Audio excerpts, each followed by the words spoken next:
रायगड महाराष्ट्रासह देश विदेशातील ताज्या बातम्या पाहण्यासाठी मॅक्स इंडिया लाईव्ह चॅनलला सबस्क्राईब करा आणि बेल आयकॉन दाबायला विसरू नका. नाही, मला वाटतं आता ते काय काय बोलले त्याला मी उत्तर देत बसण्यात काय अर्थ नाही. आगामी स्थानिक स्वराज्य संस्थांच्या निवडणुकीत महायुती एकत्रपणे कशा पद्धतीने तुम्ही सामोरे जाणार? हर्षवर्धन संकपाळजी, आम्ही पॉलिटिकल अफेअर्स कमिटी आमची महाराष्ट्राची त्याची बैठक घेऊ आणि परवा पवार साहेबांची त्यांची भेट झालेली आहे. प्राथमिक चर्चा आमच्या चालू आहेत. जिथं महाविकास आघाडी म्हणून आम्हाला शक्य होईल तिथं आतापर्यंत पूर्वी देखील काँग्रेस राष्ट्रवादीची आघाडी असताना काय आम्ही 2000 काँग्रेस राष्ट्रवादी जिथं शक्य होईल तिथं आघाडीत लढत. आणि मला वाटते राज्य स्तरावर पुढच्या आठवड्यात पॉलिटिकल अफेअर्स कमिटीची एक बैठक होईल काँग्रेस पक्षाची. त्यामध्ये विचारमंथन या ठिकाणी होईल, कारण की जवळजवळ 25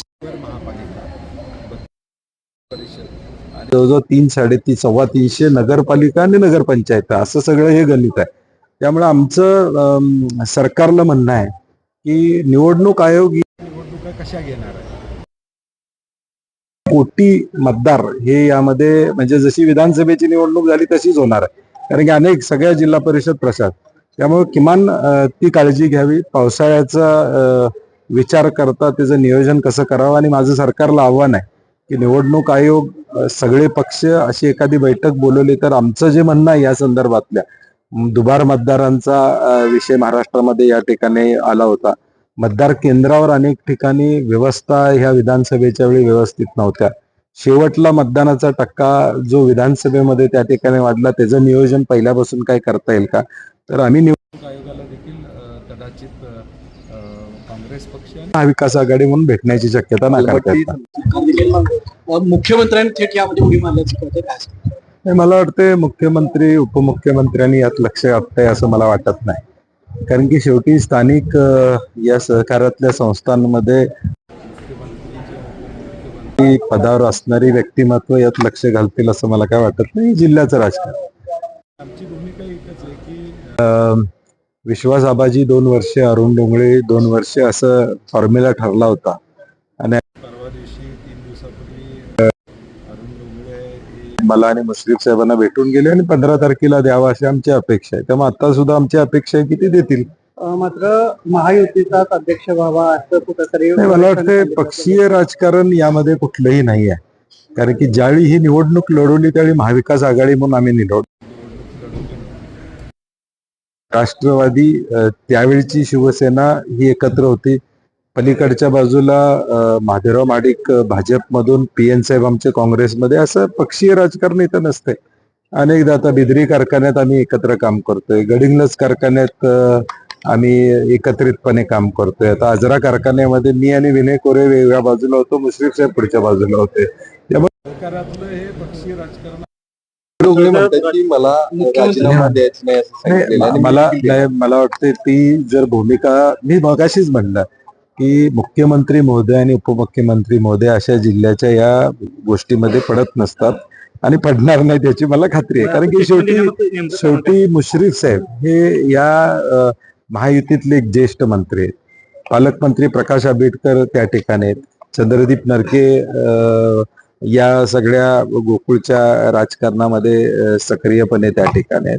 आणि म्हणून मला वाटतं कदाचित त्यांची स्वतःची इच्छा झाली असेल एक्सटेन्शन घ्यावं म्हणून ते मुख्यमंत्र्यांना भेटते असतील, मी थांबतो म्हणले असतील. मग समोर कोणी नाही म्हणणार नाही कदाचित, परंतु त्यातून मार्ग निघेल आज असं मला वाटतं. सतेज पाटलांनी गोकुळमध्ये महाविकास आघाडी म्हणजे मुख्यमंत्र्यांची मदत घेऊन तत्कालीन सत्ता आणली. मला वाटतं त्यांचं ज्ञान कमी आहे या सगळ्या विषयातलं.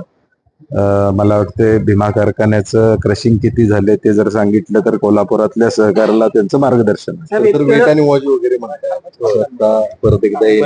आता 1 वर्ष निवडणुका, मला काय वाटते की लोकशाहीमध्ये निवडणुकाच हा टेस्ट असतो.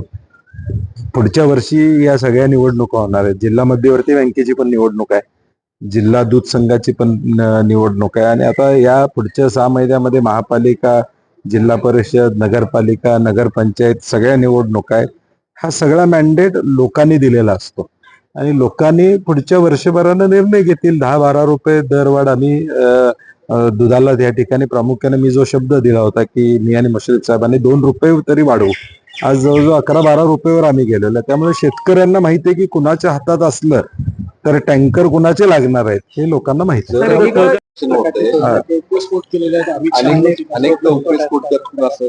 नाही, मला वाटतं संजय राऊत जे एक अभ्यासू पत्रकार संपादक आहे आणि लेखणीच्या माध्यमातून त्यांनी वस्तुस्थिती जर मांडली असेल तर चांगलं आहे. आजच्या युगामध्ये खरी माहिती, कारण की आज एकूणच जगामध्ये बघितलं तर 47 फेक न्यूज आहेत अशी, आणि या काळामध्ये माझ्या काय संजय राऊतजी सांगत असतील तर मला वाटतं खरं सत्य किंवा ज्या गोष्टी त्यांना अनुभवायला मिळाल्या त्या लोकांच्या समोर येतील. साहेब केपी पाटील त्यातली काय स्थिती आहे काँग्रेसची आणि येणाऱ्या निवडणुकांची काय स्थिती आहे? प्रदेशाध्यक्षांनी प्रत्येक जिल्ह्याला समन्वयक पाठवून दिले होते. रत्नागिरी सिंधुदुर्गमध्ये देखील समन्वयक पाठवले होते.